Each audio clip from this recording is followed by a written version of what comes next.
من الدنيا وأحسن كما أحسن الله إليك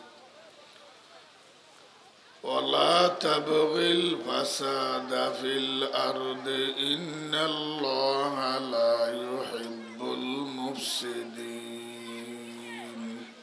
Hey, boy.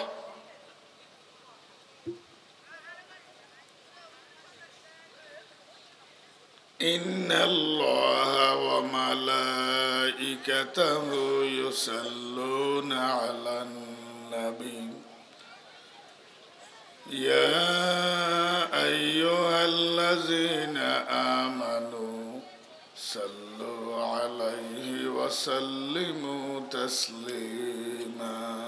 صلى الله سيدنا محمد وآله وأصحابه وبارك وسلم.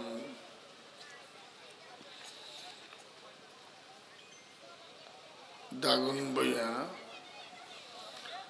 পৌরসভার ৯ নং ওয়ার্ডে অবস্থিত উদ্রাসপুর উম্মুল কোরা ইসলামিয়া মাদ্রাসার ডাকে সহনীয় শীতের রাতে আজকের এই মাহফিল জনাব সভাপতি, বিজ্ঞ পরিচালক, আমন্ত্রিত অতিথিবর্গ,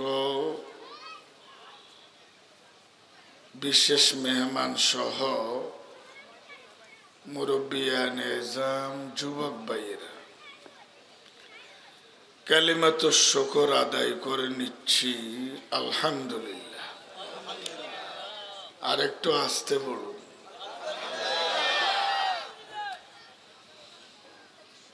আলোচনার শুরুতে আব্দুল কাহার মোহাম্মদ জুনায়েদ, যে ছেলেটি আমাকে এখানে আজ হতে 10 বছর আগে পর 3 বার এই জায়গায় আমাকে নিয়ে এলেন, আজকে আমি আছি সে নাই।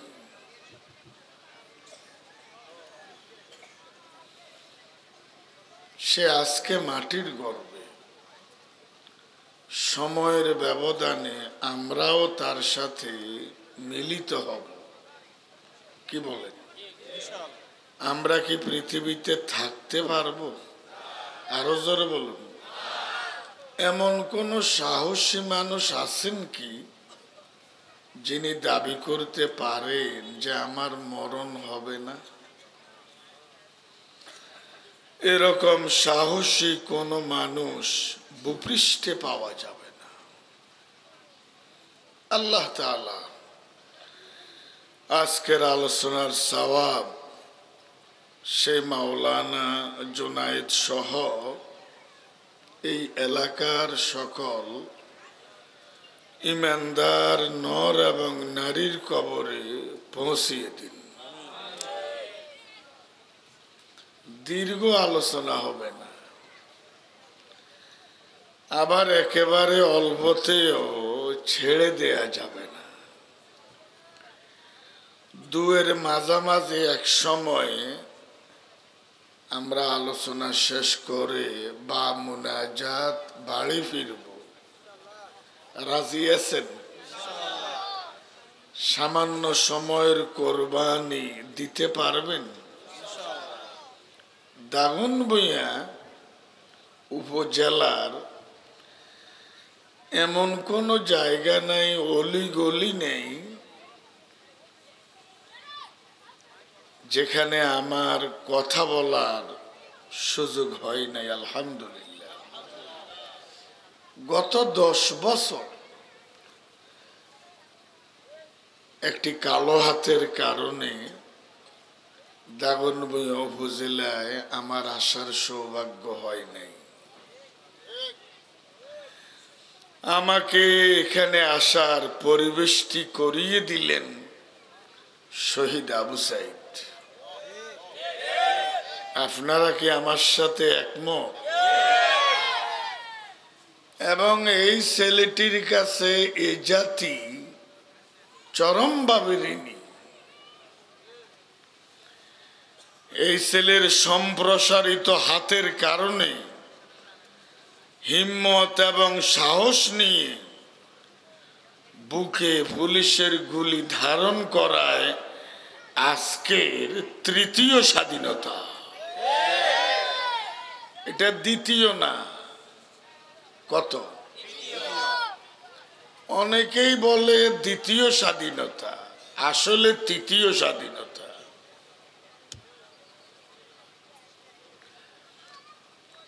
1947 সালের 14 আগস্ট ব্রিটিশ থেকে আমরা স্বাধীনতা লাভ করেছি।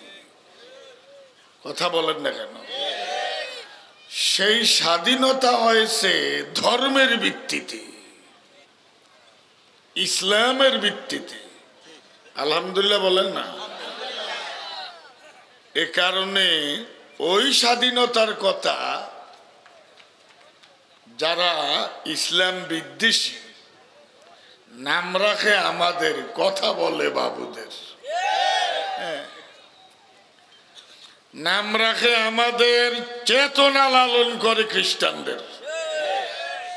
জীবিত অবস্থায় ওদের, মারা গেলে আমাদের। তা হুজুর আপনাদের লোক মারা গেছে, জানাজা বলতে আসবেন, কবে আমার হলো? কি মারা যাওয়ার পরে সে জীবিত না লাশ? দামি না বেদামি? আরো জোরে বলুন। 1 পয়সার মূল্য তার এই সমাজে আছে? এই লাশের মালিক নাকি ওলামায়ে কেরাম, লাশের মালিক দারোগা।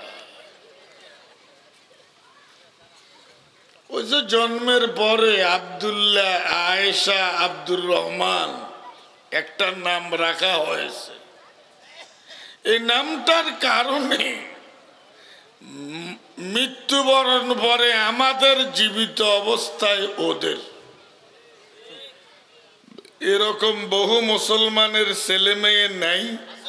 আরো জোরে বলুন নাই? জীবিত অবস্থায় আমাদেরকে দিয়েছে আনক্লিন ব্যাম্বো, কানালা বাঁশ। কানালা বাঁশের ইংরেজি কি? Unclean bamboo. কথা বলেননি? আমি হাউজে একটা প্রস্তাব রাখব। একজন লোক,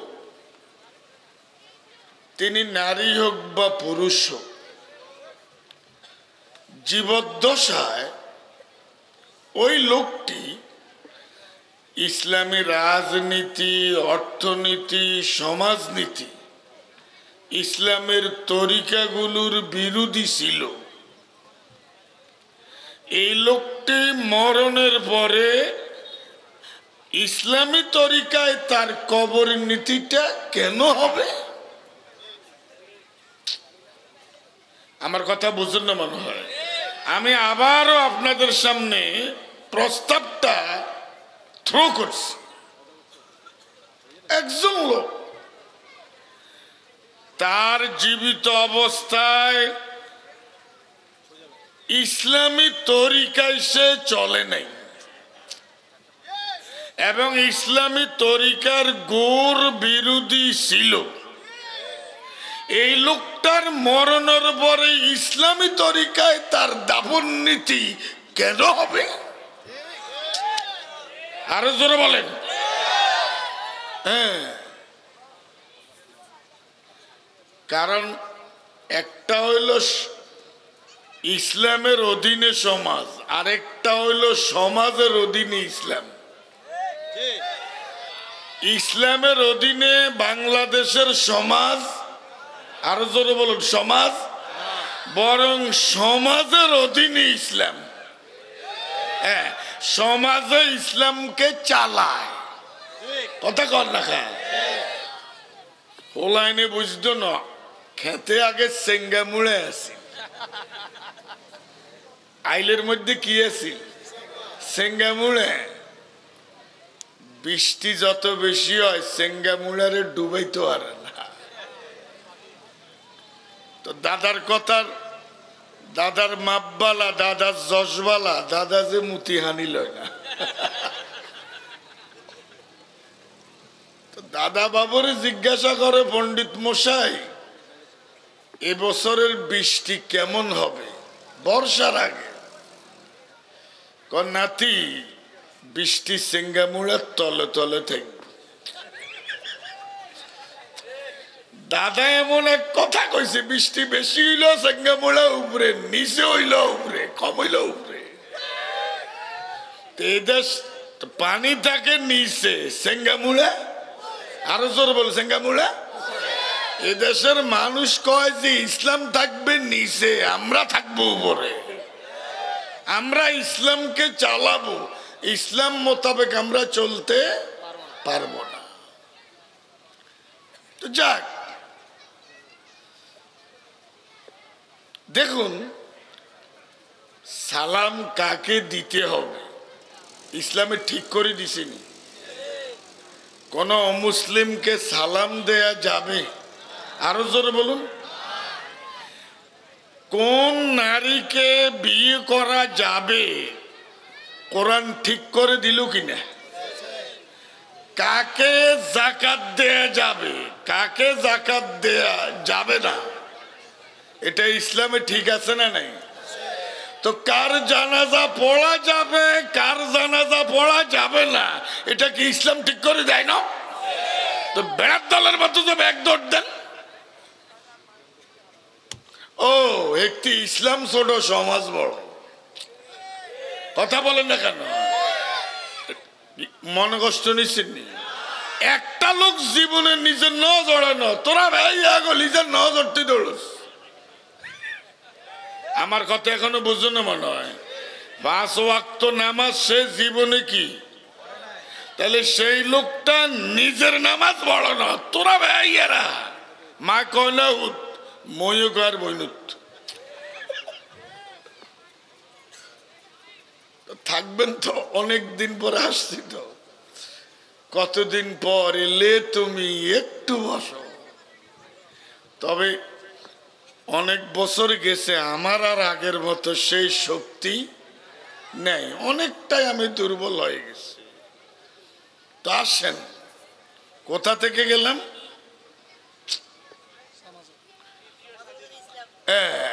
47 সালে আমরা প্রথম স্বাধীনতা লাভ করেছি ইসলামের কারণে, কথা কন না? এই বাংলাদেশটা তখন পেয়েছি কিসের কারণে? ইসলামের কারণে পাইছি। পাকিস্তানের লোকে গেছে, কথা এখনো বুঝুন না লাগে। কারণ এই এলাকায় মুসলমান বেশি না কম, কিন্তু ভূগোলে আমরা ভারতের লগে মিলি রয়েছি। ভাষায় অঙ্গ পশ্চিম বাংলার ভাষা আর আমাদের ভাষা এক না দুই, ভাষা এক, অঞ্চল এক। টক্কি আঙ্গুরে 1300 মাইল দূরে দিছে কিনলে। ব্রিটিশ যে দেশটা ভাগ করছে তখন অঞ্চল ভাষা এটা বিবেচনায় দেশ ভাগ করানো। যেখানে মুসলমান বেশি সেটা পাকিস্তান, যেখানে হিন্দু বেশি সেটা হিন্দুস্তান। কথা বলেন না কেন? পাকিস্তানের লগে যাওয়াতেই তো স্বাধীনতা হয়েছে, দ্বিতীয় স্বাধীনতা। যদি আগে আমাদেরকে ভারতের সাথে দিত, এখনো আমরা ভারতের গোলাম থাকতাম। আজকের বাংলাদেশ ইসলামের বাংলাদেশ, আজকের বাংলাদেশ মুসলমানদের বাংলাদেশ। কিন্তু আঙ্গ জামাই জাকাত দিলে আমরা স্বাধীনতা বিরোধী। হ্যাঁ,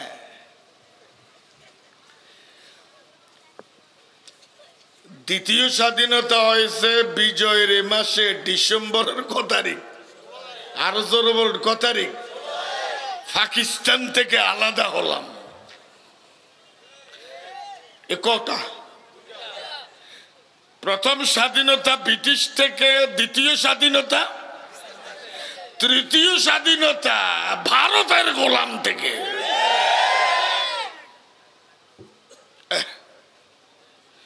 কি ওদের কর্ম, ওদের অবস্থান, ওদের জন্য যারা দালালি করে তারা ভারত না? আরো জোরে বলেন, ভারত না? ভারত আমাদের প্রতিবেশী দেশ, অনেক বড় দেশ। দুর্বলের লগে খেলায় জয় হইলে অত পরাজয়, আঙ্গুল লগে খেলায় যদি এতটা জয় হয়, এটা কি ভারতের জয় হইল নি? হ্যাঁ, তো যাই হোক, একটি কালো হাতের কারণে গত 10টি বছর দাগনভূঞা উপজেলার কোন ইউনিয়নে একটি মাহফিলে আমি আসতে পারি নাই।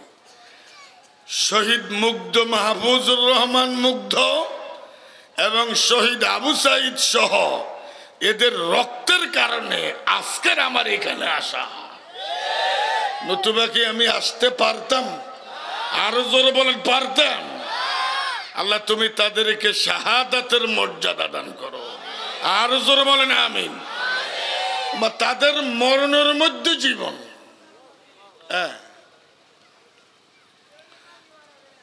ফজিয়াদত ফজিয়াদত হাদরুনে নকশে আস মর শহীদারা হায়াতান দরবানা। মুসিবতের মধ্যে নিয়ামত, অপমানের মধ্যে সম্মান, মরণের মধ্যে জীবন, লসের মধ্যে লাভ।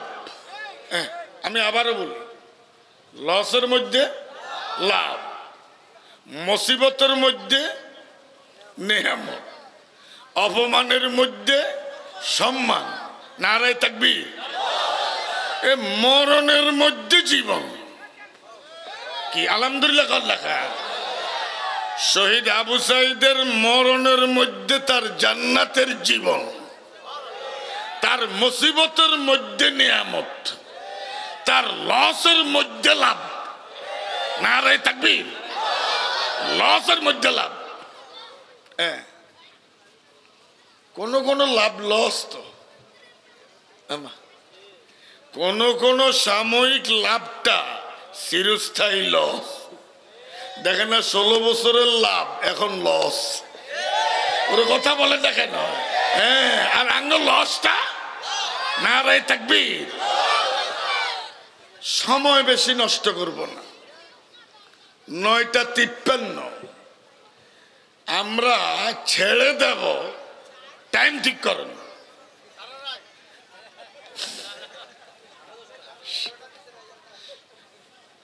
10:40, ঠিক আছে? কটা কটা? আর মোনাজাত সহ 10:45। এই সময়ের সুযোগ দিবেন তো? তো আসেন, ডানে বামে আর কথা নেই। তাফসীরুল কোরআন মাহফিল তো একেবারে মূল আলোচনা।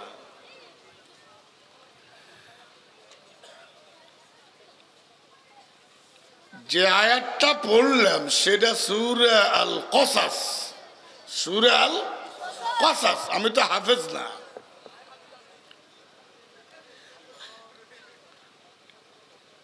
এই আয়াতটির ব্যাখ্যা দেওয়ার আগে, অনুবাদ বলার আগে শানে নজুল বলি।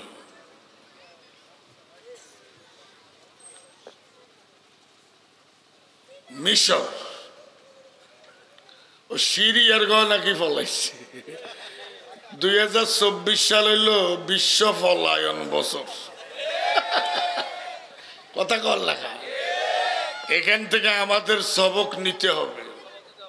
হ্যাঁ, হাসলে হবে না। এই জাতি কাউকে ছাড়বে না। তরুণরা আমাদেরকে জাগিয়ে তুলেছে, ঠিক না?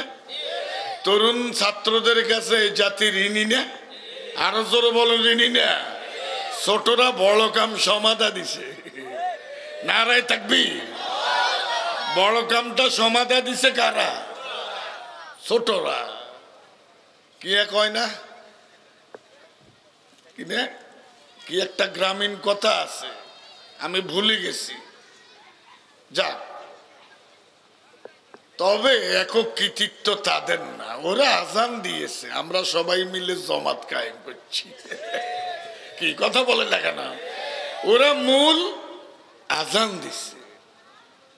এটা কোন রাজনৈতিক দলের ব্যানারে হয় নাই। কথা বলে না কেন? কারণ এদেশের রাজনৈতিক দলগুলো ব্যর্থ হয়ে গেছে। এটা ছাত্রদের ব্যানারে হয়েছে। হ্যাঁ, রাজনৈতিক দলগুলোরও পৃষ্ঠপোষকতা ছিল। যাই হোক, ছাত্রদেরকে স্নেহ করবেন, তাদের হাত বাড়া দিয়ে দেবেন, তাদেরকে স্নেহ করবেন, সোহাগ করবেন, সাহস যোগাবেন। তোমাদের বাংলাদেশ। পারবেন? আরো জোরে বলেন, পারবেন? হ্যাঁ, তো আসেন মিশর শান নজুল বলি। মুসা আলাইহিস সালাম যখন নবুয়ত নিয়ে এলেন, তখন মিশরের রাষ্ট্রপতি ছিল ফেরাউন। আমার কথা বোঝা যায় না? রাষ্ট্রপতিকে ও ভাই, ফেরাউন কিন্তু কোনো ব্যক্তির নাম নয়, ফেরাউন হলো পদের নাম। প্রাইম মিনিস্টার কি কোনো ব্যক্তির নাম? কিন্তু 16 বছর তাই হলাম, জন্মের হয়তো 16 বছর তাই উনি একজন প্রধানমন্ত্রী। কথা কর লেখা। এখন মনে হয় প্রাইম মিনিস্টার উনার নামই হয়ে গেছে। আসলে উনার নাম প্রাইম মিনিস্টার। মুসা আলাইহিস সালামের সময়ে যেই ফেরাউন ছিল তার নাম ছিল ওলিদ। নাম কি? হ্যাঁ, সহযোগিতা করবেন। ওলিদ পদের নাম, পদের নাম। কিন্তু আল্লাহ নিজে তাকে ওলিদ নামে না ডেকে ফেরাউন শব্দে ডেকছে। কেন? দীর্ঘদিন এই পদে থাকার কারণে পদটা তার নামে পরিণত হয়ে গেছে। এখন ফেরাউন। আমি কি বুঝাতে পারছি? তো সে ছিল পুরুষ ফেরাউন, আঙ্গগা আছে লেডি ফেরাউন।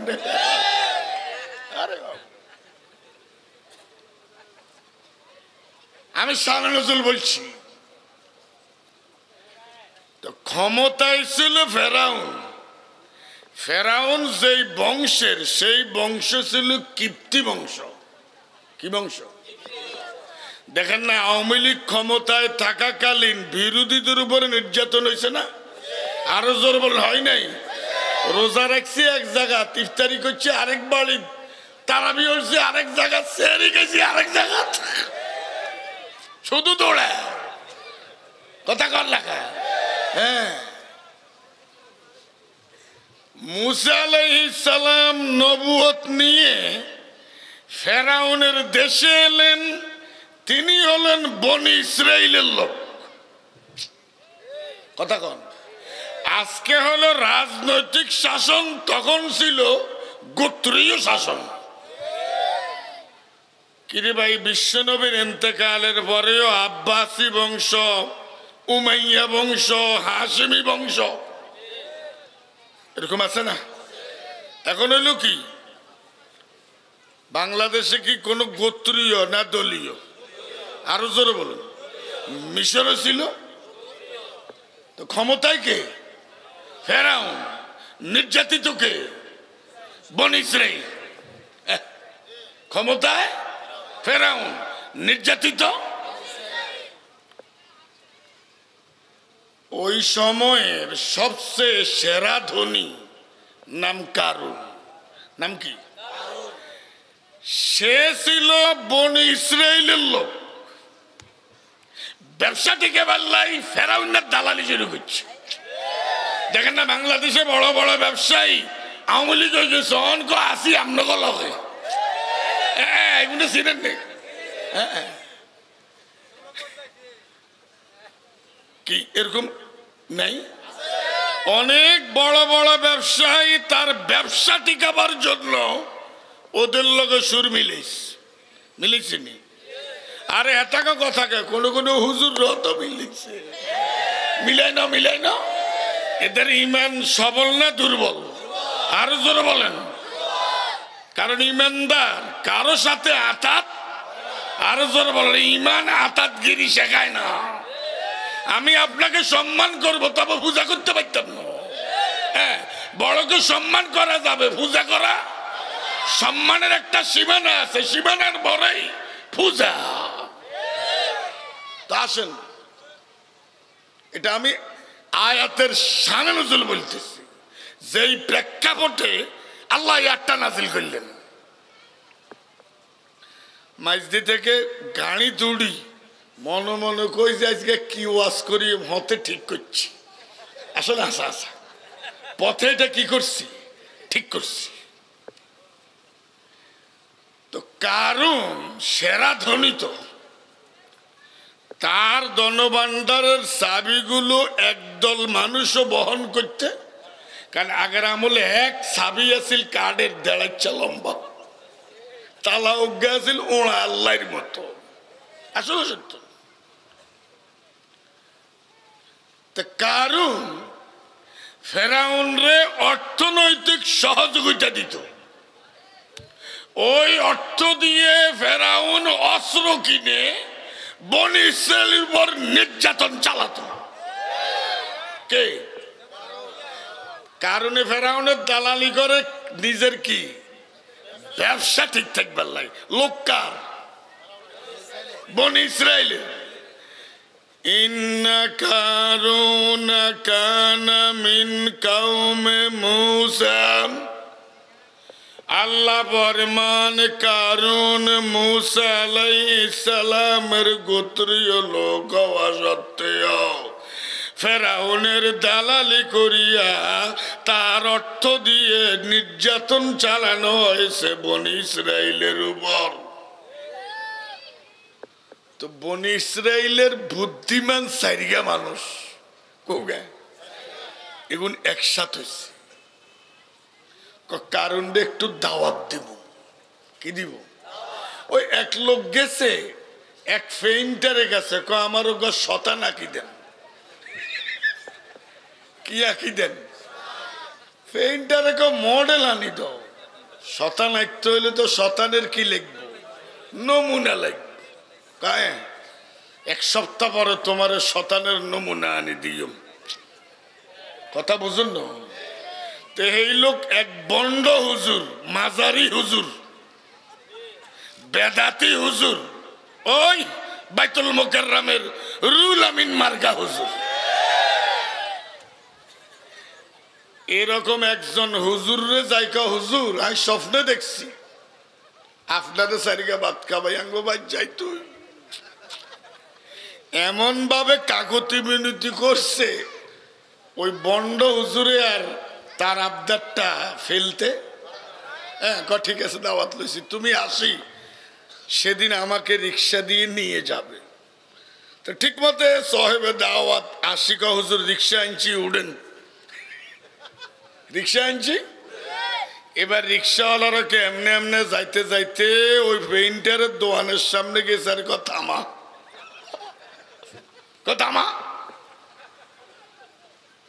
থামাবার পরে পেইন্টারের লগত আগের এত যোগাযোগ আছে, শতান আঁকে দিতে কইছে, এত কইছে মডেল আনি দিব। ওর কথা কর লেখা। এবার এতে নামই কয় হা কাজা। এরকম আরবি শব্দ কি? হা কাজা। বাংলা মানে কি? এরকম কইয়ে রিক্সা তুলিয়ে কয় সালা। বন্ড হুজুর তো এখানে হাক্কা বাক্কা। কিরে আমার দাওয়াত দিল, বাড়িতে নেবে, এখন দোকানের সামনে আনি নামাই কয় হা কাজা। কথা বুঝো না লাগে? এখন দোকানদার রেখে ভাই বিষয়টা খুলে বলো। হুজুর বেগিন জানার চেষ্টা করিয়েন না, জানলে শরম হইবেন। ইয়া আইয়ুহাল্লাযীনা আমানু লা তাসালু আন নাশিয়া। ও ঈমানদারগণ, সব জিনিস জানার চেষ্টা করিও। কিছু জিনিস আমাদের কাছে জানা, কিছু জিনিস অজানা। কথা কন, আমাদের জানা বেশি না অজানা বেশি? অজানা। এই কারণে দেখেন কোরআন আলিফ লাম মিম অজানা